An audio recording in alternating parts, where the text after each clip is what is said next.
second. Okay. Here? What's going on here? Class abilities from different damage types Oh together. my god, bro. That gives you infinite sustain. Radiant Devour Amplified. It's like the PvP team makes like a little bit of progress, and then the PvE team is like about that. Bro, it's just like, you gave them what? With huh? It's the Taken King, bro. Allow you to steal perks from other exotics and combine 2 perks together into one single exotic. Perks that come on them are actually random rolls. One thing that is going to be fun is to chase these perks. And the fact that it's random rolls, you're going to want to keep looking for the right one for your builds. Oh.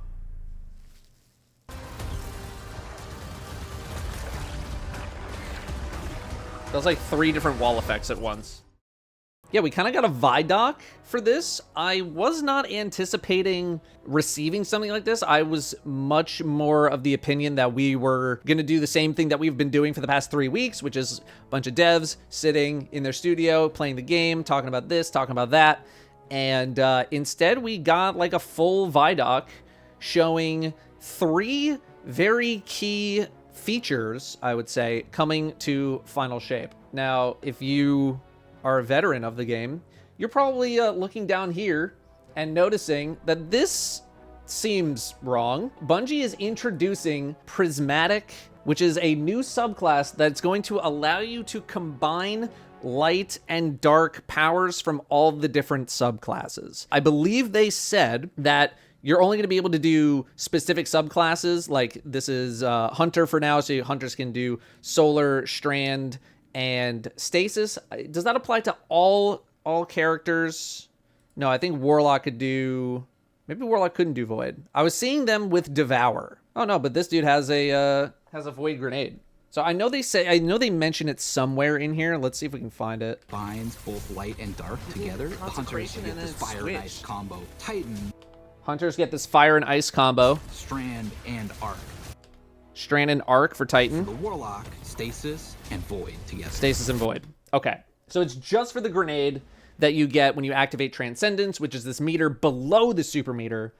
Everything else seems like it is completely flexible. Yeah, that's just the grenade. Just the grenade. But I would say that that's probably the main feature of this whole multi-classing thing, is that you are going to be able to combine different parts of different subclasses into some big mega subclass, prismatic subclass. I've been pretty vocal about my concern for power creep, and Bungie was just like, LOL, we're going to blast through that power creep ceiling and go even further beyond. They said there's a Dev Insight blog post tomorrow as well. What we're looking at here is just the ability to combine a whole lot of different things all at once. They did say that this was an advanced level of subclass customization. I know there was a lot of questions of like, dude, Prismatic is literally in the game.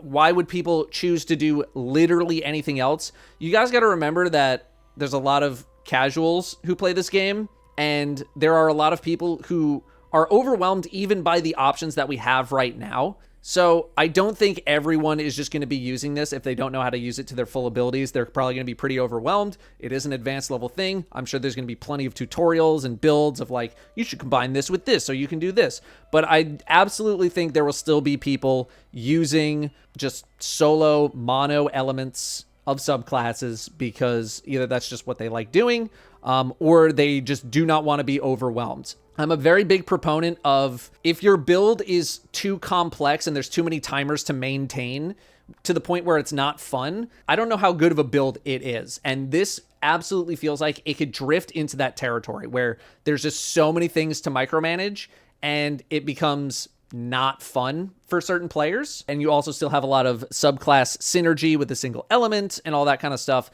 So I absolutely think people will still be playing with solo sub or mono subclass elements and types and all that kind of stuff. A lot of this is taking place within areas of the final shape. I mean, I guess it's a Nightfall, but like it also looks like a new area. Like I don't remember that environment at all. So I feel like there might be some speculation that you can only do this within the Pale Heart of the Traveler, but I don't think they mentioned anything explicitly about that. And they did say that there were going to be some limitations to this kind of a loadout. I would think it would be pretty insane if they limited it just to Pale Heart of the Traveler.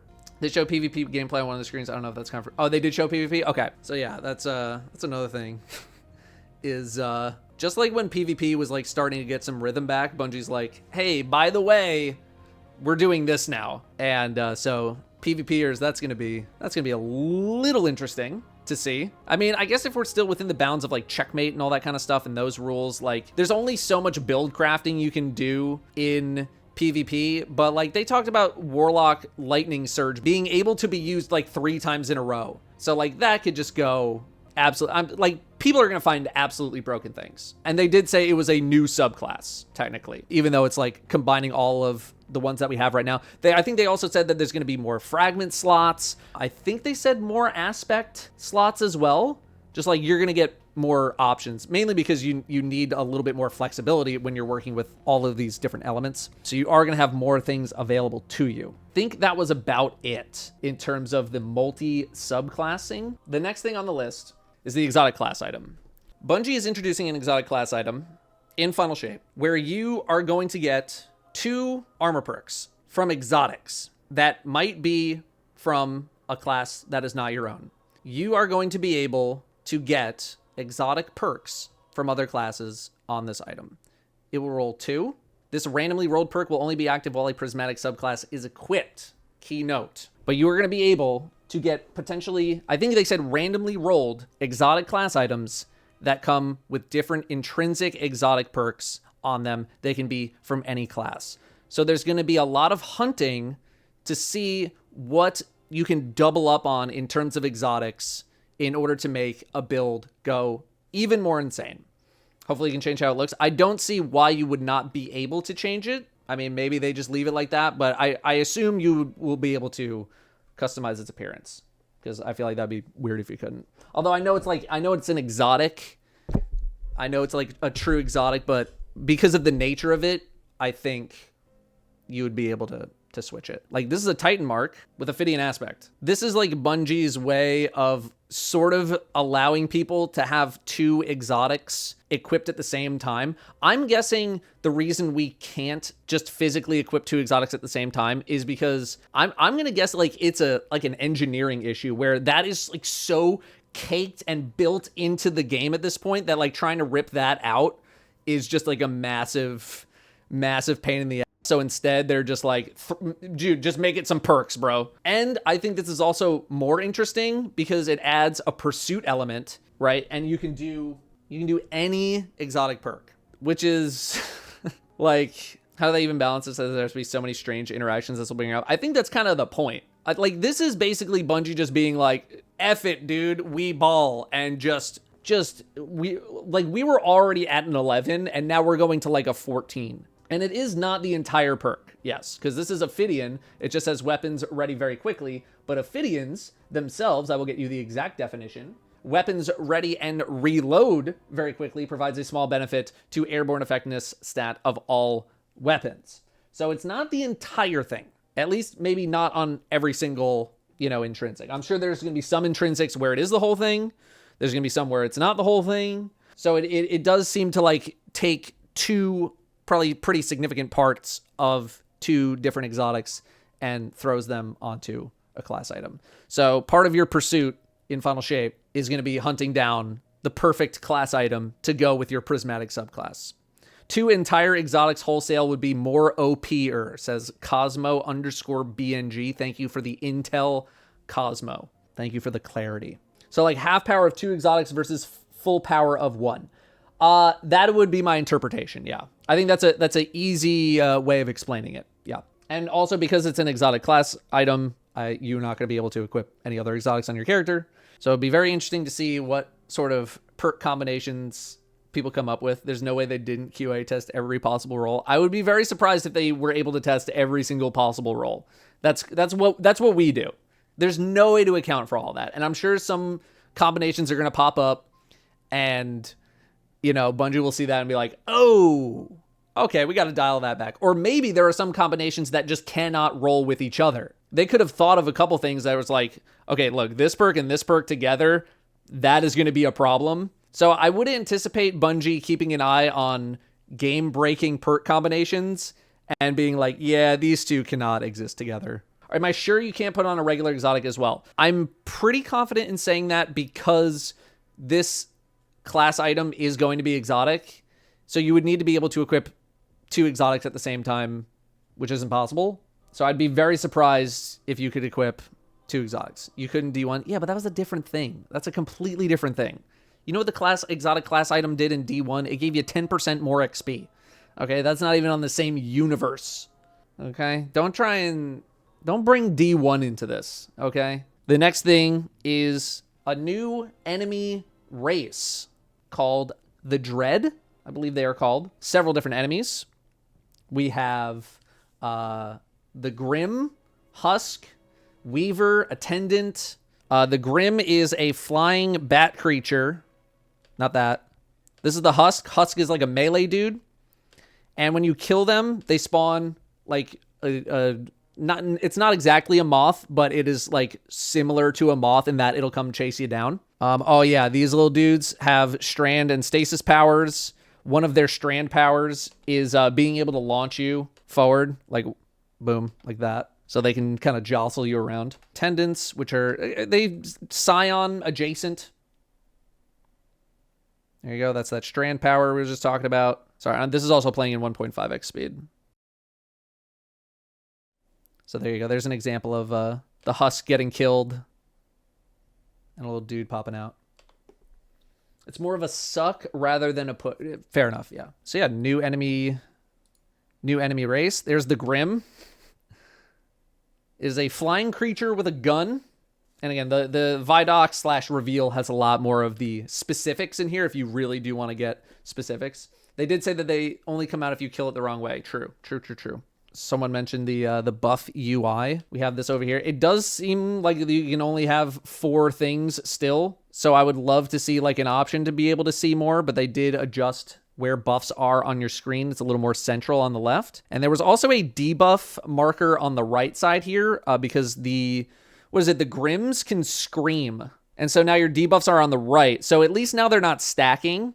So now at least all of your buffs are going to be shown. They're not going to be interwoven with debuffs.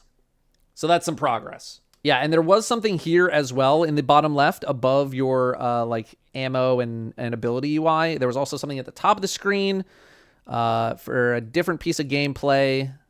Yeah, see, here's your debuffs down here. Here's your buffs over here. So there is more information being able to be shown on the screen, which is good.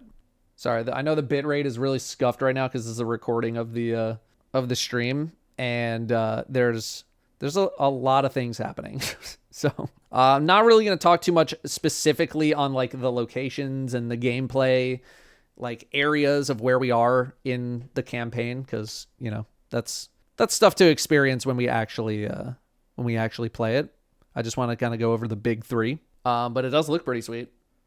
There is also Tangle cooldown being shown over here. Maybe this is like a different build. There's a Stasis Shard that just popped up on the right.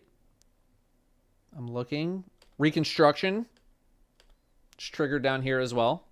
So they are putting information in different parts of the screen. Would the split buffs and debuffs only apply to the new subclass? No, I think that's a global UI change. Little work in progress of what this UI is going to look like. I guess we'll conclude this with like Luke Smith actually making an appearance for the first time in a little while, talking about, giving some very vague, like, it's not the end of Destiny, Destiny 2 and beyond, it's not the end of Destiny 2, I don't think he's been working on the game in a very long time. I don't know what he's been doing, but it's nice to see him still around, you know. I just don't know what he's been doing because he hasn't been working on the game because he passed off game director quite a long time ago. Yeah, and he's looking good. So I'm gonna let just some of this gameplay go while we kind of talk opinions. I think this is the most I've actually reacted to something in like a really long time. Bungie does really seem like they are pulling out all the stops for this one.